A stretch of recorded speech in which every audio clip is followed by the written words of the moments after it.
এদিকে বাংলাদেশ সিঙ্গাপুর ম্যাচের টিকিটের দাবিতে বিক্ষোভ চলছেই।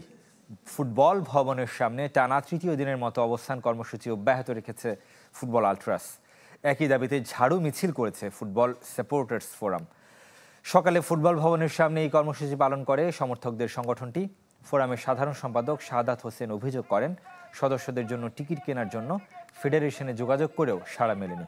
10 জুন ম্যাচে তাদের অংশগ্রহণ নিশ্চিতের জন্য কর্মসূচি পালন করছে সাপোর্টার্স ফোরাম। এদিকে অন্তত 1000 টিকিট কেনার দাবিতে সোমবার ফুটবল ভবনের সামনে শুরু হওয়া অবস্থান কর্মসূচি অব্যাহত রেখেছে ফুটবল আলট্রাস। তাদের দাবি, 3 দিনেও ফেডারেশনের কোনো কর্মকর্তা তাদের খোঁজ নেয়নি।